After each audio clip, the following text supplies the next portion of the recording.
আশ্রমের এক শিষ্য মাঝরাতে তার গুরুর কাছে আসে আর দেখে গুরুদেব নিশ্চিন্তে ঘুমাচ্ছেন। গুরুকে নিশ্চিন্তে ঘুমাতে দেখে শিষ্য বলে, হে গুরুদেব, আমার কিছু প্রশ্ন ছিল, দয়া করে আপনি আমার এই প্রশ্নের উত্তর দিয়ে আমার কৌতূহল মিটিয়ে ফেলুন। গুরুদেব জেগে ওঠেন আর বলেন, যা জিজ্ঞাসা করতে চাও নির্দ্বিধায় জিজ্ঞাসা করো। কয়েকদিন ধরেই আমি দেখছি তুমি খুব চিন্তায় রয়েছো। শিষ্য বলে, আপনার এই চিন্তামুক্ত জীবন আর আপনার চেহারায় যে অসীম শান্তি রয়েছে তার রহস্য কি? আমি জানতে চাই আপনি কিভাবে সবসময় এত খুশি থাকেন। আপনার কখনো চিন্তা হয় না? আপনার কখনো দুঃখ হয় না? আপনি কিভাবে চিন্তামুক্ত হয়ে ঘুমাতে পারেন? গুরুদেব তখন মৃদু হেসে বলেন, তুমি যদি সত্যিই জানতে চাও তাহলে আমি যা বলছি মন দিয়ে শোনো, কারণ এই কথাগুলো তোমার সম্পূর্ণ জীবনকে বদলে দিতে পারে। রাতে ঘুমানোর আগে তুমি যদি 5 মিনিট এই কাজ করো তাহলে তুমি যা চাইবে তাই পাবে। ধন দৌলত, মান সম্মান, অসীম শান্তি আর খুশি সব কিছু পাবে। শিষ্য বলে, হে গুরুদেব, আপনি যা বলবেন আমি অবশ্যই তা করার চেষ্টা করব। আপনি শুধু আমাকে এটা বলুন আমাকে কি করতে হবে। গুরুদেব বলেন, আজ আমি তোমাকে আমাদের মস্তিষ্কের অসীম শক্তি সম্পর্কে অবগত করাতে চলেছি, তাই মন দিয়ে আমার সব কথা শুনবে। আমাদের মধ্যে বেশিরভাগ মানুষই জানে না আমাদের মস্তিষ্ক ঠিক কতটা শক্তিশালী। যদি আমি তোমাকে বলি এই ব্রহ্মাণ্ডের মধ্যে সবচেয়ে শক্তিশালী ও অমূল্য জিনিস হলো আমাদের মস্তিষ্ক, তাহলে তুমি কি তা বিশ্বাস করবে? শিষ্য মন দিয়ে গুরুদেবের কথা শুনছিল। তারপর গুরুদেব বলেন, কাজ করার দৃষ্টিকোণ অনুসারে আমাদের মস্তিষ্কের দুটি ভাগ রয়েছে, এক চেতন মন আর দুই অবচেতন মন। প্রথমেই বলি চেতন মন নিয়ে। চেতন মন আমাদের নিয়ন্ত্রণে থাকে। আমরা জেগে থাকাকালীন যা কিছু দেখছি, শুনছি আর বুঝতে পারছি এই সব কিছু চেতন মনের জন্যই করতে পারছি। যখন আমরা ঘুমিয়ে পড়ি তখন আমাদের চেতন মনও ঘুমিয়ে পড়ে, কিন্তু আমাদের অবচেতন মন আমাদের নিয়ন্ত্রণে থাকে না। যখন আমরা ঘুমিয়ে যাই আমাদের অবচেতন মন তখনও জেগে থাকে। আমরা ঘুমের মধ্যে যেসব স্বপ্ন দেখি তা এই অবচেতন মনের কারণেই এসে থাকে। চেতন মন আর অবচেতন মনকে আরও সহজভাবে বুঝতে হলে একটি উদাহরণের দ্বারা বুঝতে হবে। যখন কোনো মানুষ প্রথমবার মোটরসাইকেল বা গাড়ি চালাতে শিখে তখন সে তার সমস্ত মনোযোগ দিয়ে মোটরসাইকেল বা গাড়িকে নিয়ন্ত্রণ করার চেষ্টা করে। প্রথম প্রথম সে নিয়ন্ত্রণ করতে পারে না আর ভয়ে ভয়ে প্র্যাকটিস করতে থাকে, কিন্তু কিছুদিন পর যখন সে মোটরসাইকেল বা গাড়ি চালাতে শিখে যায় তখন তাকে মোটরসাইকেল বা গাড়িকে নিয়ন্ত্রণ করার জন্য আর ভাবতে হয় না। তখন মোটরসাইকেল বা গাড়ি নিজে নিজে নিয়ন্ত্রণে থাকতে শুরু করে। ধীরে ধীরে কিছু মাস পর সে কোনো বন্ধুর সাথে কথা বলতে বলতে বা অন্য কোনো কাজ করতে করতেও মোটরসাইকেল বা গাড়ি চালিয়ে থাকে। এরকম কেন হয়?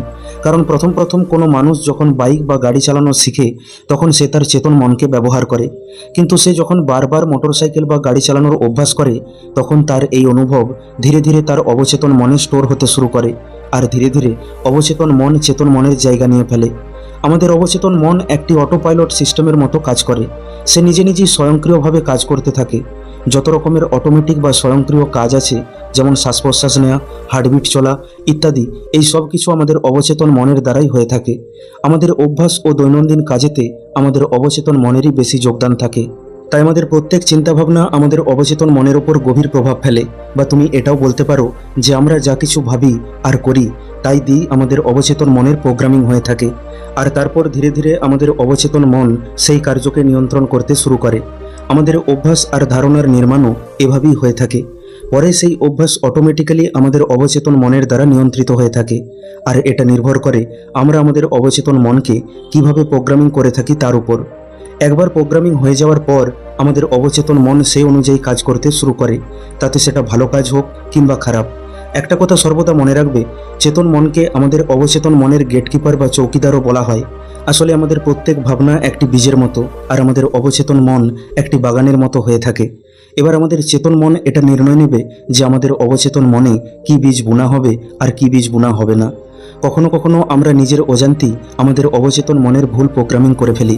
যেমন আমরা যদি এটা ভাবি আজকের এই কাজটা কাল করে নেব, তাহলে এই ছোট্ট একটা ভাবনা আমাদের মধ্যে কাজকে নিয়ে গড়িমসি করার অভ্যাস গড়ে তুলবে। শিষ্য এইসব কিছু শোনার পর বলে, কিন্তু গুরুদেব, এর সাথে ঘুমের কি সম্পর্ক?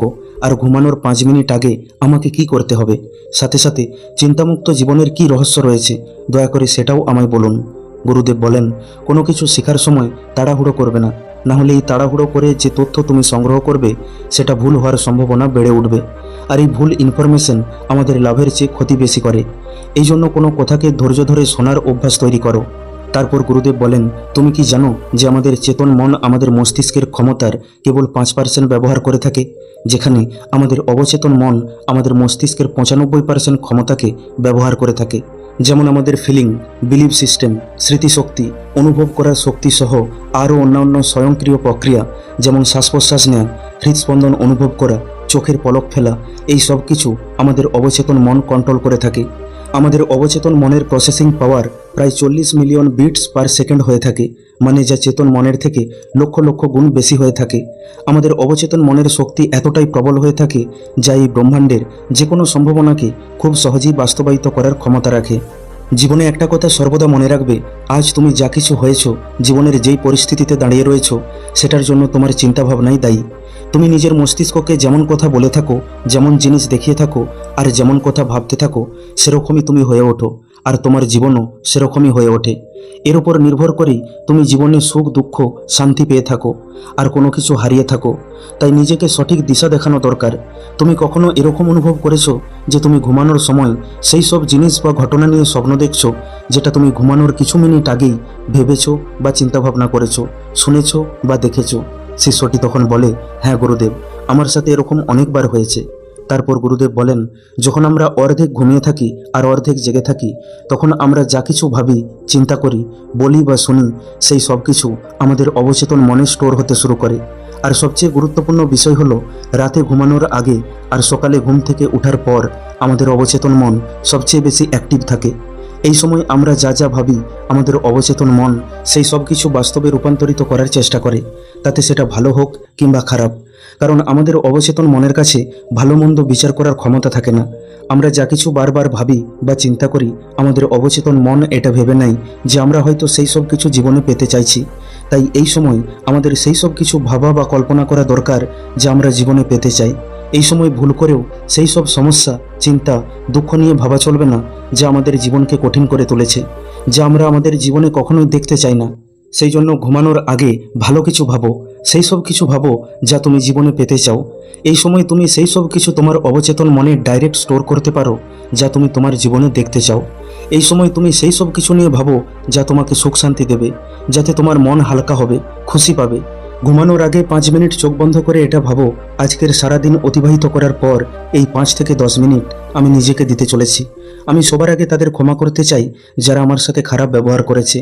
মানুষ মাত্রই ভুল হয়, তাই আমি ভুল মনে করে তাদের এই ব্যবহার বা কথাকে ভুলে যেতে চাই। আমি অতীতের সমস্ত খারাপ স্মৃতিকে ভুলে যেতে চাই। আজকের দিন আমার জন্য খুবই সুন্দর ছিল। আজকে আমি মন দিয়ে আমার কাজ করেছি। আজকে আমি আমার স্বপ্নের দিকে, আমার লক্ষ্যের দিকে আরও এক ধাপ এগিয়ে গেছি। আজ আমি খুব খুশি। আমার কাছে ঈশ্বরের দেয়া অনেক কিছু রয়েছে, তার জন্য আমি কৃতজ্ঞ। আমি কৃতজ্ঞ কারণ আমার ও আমার পরিবারের সবাই ভালো আছে। আমার সাথে আমার পরিবারের সকলের সম্পর্ক আরও মজবুত হয়ে উঠছে। আমি আমার সমস্ত ভুলকে ভুলে যেতে চাই। ভুল করা একটা স্বাভাবিক ব্যাপার, তাই আমারও ভুল হয়ে গেছে। আমি তার জন্য আফসোস করব না, বরং ভুল থেকে শিক্ষা নিয়ে সামনে এগিয়ে যাব। কারো নিন্দা করা বা কারো চর্চা করা, কারো ক্ষতি করা, কারোর ওপর অন্যায় করা, নিজেকে দোষ দেয়া, ভাগ্যকে দোষ দেয়া, মা বাবাকে বা জীবনের পরিস্থিতিকে দোষ দেয়া, এই সমস্ত অভ্যাসগুলো ধীরে ধীরে আমার থেকে দূরে সরে যাচ্ছে। আমি প্রতিদিন একটু একটু করে নিজের কাছাকাছি আসছি, নিজেকে চিনতে শিখছি, নিজেকে জানতে শিখছি, নিজেকে ভালোবাসছি। এখন আমি জানি খারাপ থেকে খারাপ পরিস্থিতিতেও কিভাবে ভালো কিছু শেখা যায়। আজকাল আমি আমার লক্ষ্যকে বা স্বপ্নকে পূরণ করার জন্য জোর কদমে পরিশ্রম করছি। আমি নিজের উপর গর্ব অনুভব করছি। আমি জানি আমি সেই সব কিছু করতে পারবো যা আমি করব বলে ভেবেছি। আমি জানি আমার মধ্যে ঈশ্বরের দেয়া সেই ক্ষমতা রয়েছে যার মাধ্যমে আমি আমার লক্ষ্যগুলোকে পূরণ করতে পারবো। আমি ভালো, আমি সুন্দর, আমি বিজয়ী, আর সবথেকে বড় কথা, আমি নিজের উপর বিশ্বাস করি। রাগ ও ভয় আস্তে আস্তে আমার থেকে দূরে সরে যাচ্ছে। আজকের দিনটি খুব ভালো কাটলো, আর আমার বিশ্বাস কালকের দিনটা আমার জন্য আরও সুন্দর হতে চলেছে। তারপর গুরুদেব বলেন, যদি তুমি প্রতিদিন 5 থেকে 10 মিনিট ঘুমানোর আগে নিজেকে আর এই ব্রহ্মাণ্ডকে এই কথাগুলো বলো, তাহলে ধীরে ধীরে তুমি অনুভব করবে যে তোমার জীবনে সুখ, শান্তি, অর্থ, মান সম্মান ক্রমশ বৃদ্ধি পেতে শুরু করেছে। ধীরে ধীরে তোমার জীবনে একটা পজিটিভ বা ইতিবাচক পরিবর্তন আসতে শুরু করেছে। কিন্তু তোমাকে এই সব কিছু সম্পূর্ণ নিষ্ঠা ও বিশ্বাসের সাথে রোজ মনে মনে বলতে হবে। বন্ধু, আশা করি এই ভিডিওটি থেকে আপনি কিছু শিখতে পারলেন।